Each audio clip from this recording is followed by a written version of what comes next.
चाहे समय का हो, चाहे धन का हो, सहयोग करते हुए ये जो गुरुवर ने इतना बड़ा विशाल पर्वत खड़ा किया, और पर्वत खड़ा नहीं किया, पर्वत को ज्वलंत किया, जलाया, जिसका प्रकाश चारों तरफ फैल रहा है। उस प्रकाश से हम सब लोग भी प्रकाशित हो रहे हैं। आज गुरुवर की मेहनत, गुरुवर की कृपा, गुरुवर की दया से हम सब लोग यहाँ पे एकत्रित हुए हैं। और एकत्रित ऐसे नहीं हो गए हैं, इसके पीछे गुरुवर का मकसद है। मकसद क्या है कि हम सब अपने फर्ज को भूल गए हैं, केवल अधिकार ढूंढ रहे हैं, कर्तव्यों को भूल गए हैं। उसी की याद दिलाने के लिए गुरुवर यहाँ पे बुलाते हैं। जैसे कोयला प्रज्वलित होता है तो खूब लाल लाल होता है, और महीना 2 महीना छोड़ दो तो उस पर राख जम जाती है, पता ही नहीं चलता है कि ये राख है कि कोयला है, कुछ नहीं पता चलता है। और वही उस राख को हटा दें तो फिर ज्वलंत हो जाता है। वही कार्य गुरुवर हम सबसे करते हैं और करा रहे हैं, और हम लोगों का इस तरफ रुझान कम होता, क्योंकि सत्यता को हम स्वीकार नहीं करते हैं। जैसे आज का संस्कृति और संस्कार, यानी भूत, भविष्य और वर्तमान, तीनों को हम ऐसा सरल लेते हैं कि जैसे बढ़िया गुलाब जामुन मिल जाए तो ज्यादा उसमें मशक्कत नहीं करनी पड़ती है, ज्यादा दांतों को प्रेशर नहीं देना पड़ता है, 2-3 बार इधर उधर किया सीधा अंदर हो गया, है ना। तो ऐसा हमको नहीं। अभी हमारे जहां साहब ने क्या बताया, मगर कितने हम लोग हैं जो इसका पालन करते हैं। तो संस्कृत हमारी तो भूत में चली गई, और संस्कृति भविष्य में चली गई, और संस्कार हमारे वर्तमान में। और हमने क्या बटोरा संस्कारों से? केवल अपने बच्चों को कोई कहे कि संस्कृत पढ़ाओ अपने बच्चे को, या सरकारी स्कूलों में पढ़ाओ, तो कोई पढ़ाएगा? अरे भले ही हम आचार्य करके कुछ इकट्ठा करके दान दक्षिणा से पढ़ाए तो कहेंगे कॉन्वेंट में पढ़ाएंगे अपने बेटे को, हमारे साथ जो हो गया, मगर अपने बच्चे को इस लाइन में नहीं लाएंगे। तो भैया हम नहीं लाएंगे तो हमारा संस्कृति और संस्कार कहाँ हो गए? केवल कहने के लिए हो गए।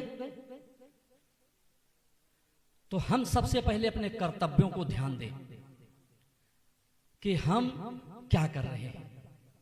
जैसे ये मन है ना, ये मन मानने वाला नहीं है। अगर हमको संस्कृत और संस्कृति और संस्कार को ढूंढना है तो पहले अपने मन को ढूंढो कि हमारा आखिर मन कहाँ है। और मन जब हम ढूंढ लेंगे तो इसके आगे ना लगाओ। अगर हम मन के आगे ना लगा देंगे तो नमन हो जाएगा, यानी झुकना सिखाएगा। तो जब हमारा मन झुकेगा, चाहे समाज के प्रति हो, परिवार के प्रति हो, राज्य के प्रति हो, देश के प्रति हो, विदेश के प्रति हो, कहीं भी हो, तो ये और फिर उसके बाद इसी ना को उठा के हम पीछे ना लगाएं तो बनता है मनन। फिर हम अपने जो कार्य कर रहे हैं उन पे विचार करें कि दिन भर में हमने क्या किया। अभी कहीं हम लोगों की कथा गुरुवर की कृपा से होगी तो संस्कृत में तो इतने आगे हैं। अब जैसे अभी जहाँ साहब थे, ये तो सागर हैं, नाली नाले सबको एक समाहित कर लेते हैं, मगर रूप सागर का रहता है। मगर कभी हमारा भी फर्ज बनता है अगल बगल पड़ोस के नाते झांकना चाहिए। क्या हमारे सारे लोग हमारे परिवार से या हमारे जानने वाले सब जुड़े हैं हमसे, जो संस्कृत को जानते हैं? अरे एक जगह कथा हो रही थी भैया, वहाँ पे हम बहुत संस्कृत में सबसे ज़्यादा, गुरुवर से ज़्यादा हमको कोई नहीं जान पाएगा कितना हम संस्कृत में तेज हैं। तो वहाँ पे ढूंढ ढांड के 5-6 दिन हमने रटा वो श्लोक, और श्लोक रट करके वहाँ बोला। अब हमने तो बोल दिया मगर किसी ने समझा नहीं। अरे जब हम खुद ही नहीं समझे तो हम किसको समझाएंगे? हम तो खुद ही रट के आए हैं। तो कहने का केवल तात्पर्य इतना है कि हम अपने को मजबूत करें और अपने को केवल न मजबूत करें, जो हमारे 4 खंभ साथ में चल रहे हैं उनको भी मजबूत करके चले। और जब हमारे 4 खंभ मजबूत होंगे, और संसारिक लोग 4 खंभ कौन मान लेकर के चलते हैं? पहला खंभ है खाओ पियो छको नहीं। जैसे यहाँ गरम गरम पकौड़ा मिले तो हम लोगों ने क्या किया कि ऐसा सोचा दोपहर में पता नहीं 4 बजे मिले, 5 मिले या ना मिले, चलो 4-4, 6-6 दबा देते हैं। खा लिया हम लोगों ने समोसे या पकौड़े। तो खाओ पियो छको नहीं, कहो सुनो बको नहीं, और देखो भालो तको नहीं, और चलो फिरो थको नहीं। अब देखो भालो तको नहीं। अब सबको हम लोग को लगता है कि ये जो समूह खड़ा हुआ है बहुत आसानी से खड़ा हो गया। ऐसा नहीं है। हम किसी दूसरे के कार्य को बड़े सहज रूप में आंक लेते हैं कि ऐसा तो हम भी कर लेंगे, मगर जब हम उस क्षेत्र में उतरते हैं तब हमको पता चलता है कि इसने कितनी मेहनत, कितनी लगन, कितनी ईमानदारी से ये कार्य किया होगा। और हम तो किसी की बिल्डिंग भी देख लेते ना, तो कोई पूछता देखो कितनी बढ़िया बिल्डिंग, तो ये नहीं कहते अरे नंबर 2 की कमाई से है, 1 नंबर से तो हम बना ही नहीं सकते। तो हमारे संस्कार कहाँ चले गए? क्योंकि हमने संस्कार सीखे नहीं अपने ना परिवार में। और अब परिवार इतने एकल परिवार हो गए हैं, कौन संस्कार सिखाए? किसी के पास समय ही नहीं बचा है। तो ये सब जिम्मेदारी हम लोगों को गुरुवर दे रहे हैं, क्योंकि एक विशेष दर्जे पर होकर के जगह जगह जाएंगे तो हमारा लोगों का क्या फर्ज है कि लोगों को समझाना, और समझा करके उनको उनके जीवन में उतार देना। समझा देना तो समझा कहने में बहुत अच्छा लगता है, हम भी जो बोल रहे हैं ना तो लगता है बहुत अच्छा बोल रहे हैं, मगर यही जीवन में उतारना हो जाए तो ये बड़ा कठिन हो जाता है। तो हम सबसे पहले अपने जीवन में उतारें। और जब हम भी कहते हैं, देखिए भगवान राम ने त्रेता युग में जब आए तो उन्होंने किसी को समझाया नहीं, खुद करके दिखाया। कहीं पूरी रामचरितमानस में नहीं आया कि भगवान ने कोई लीला करके दिखाई। केवल अपनी लीला खुद स्वयं किए हैं और बताया है कि इस ऐसे करना चाहिए। खुद अपने जीवन में उतारा है तब समझे। और वही द्वापर में आए तो समझाया नहीं, फिर लीला करके दिखाया है। राम ने और कृष्ण में यही है कि एक आदर्श है जो अपनाया है और एक वो है जो करके दिखाया है। तो हम भी इस जब क्षेत्र में उतर रहे हैं, क्योंकि समय का अभाव है और संस्था द्वारा 5 मिनट का समय ही दिया गया है, तो इसका अनुपालन करते हुए, क्योंकि सबसे ज्यादा कीमती समय ही है, तो समय का सदुपयोग करते हुए बस इतना ही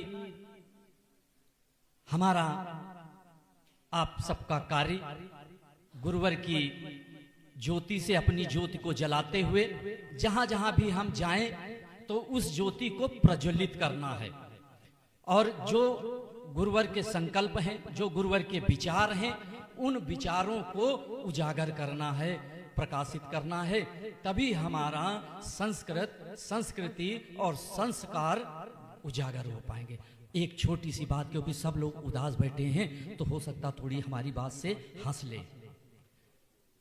एक हमारे गांव, हम गांव में पढ़े, 8वीं तक हम गांव में ही पढ़े। तो जब गांव से डेली पसिंजी करते थे, स्टेशन पे आते थे तो वहां से साइकिल रख देते थे और ट्रेन पकड़ते थे लखनऊ के लिए।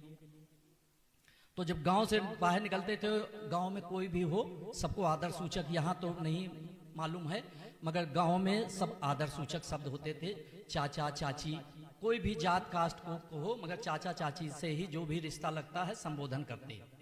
तो उनको साइकिल में हवा भरानी हो, क्योंकि रोज हवा भराएं, रात भर रखी रहे, निकल जाए हवा। तो हवा भराने जाएं तो सुबह 7:30 बजे या 7:20 का समय होता था, तो विविध भारती में अंग्रेजी में समाचार आते थे। तो जब अंग्रेजी में समाचार आए तो वो साइकिल की दुकान पे पंचर और हवा भरते थे। तो जब समाचार आए तो उसी टाइम हम सब लोगों को निकलना रहता था, जितने लोग, तो वो खूब तेज कर देते थे।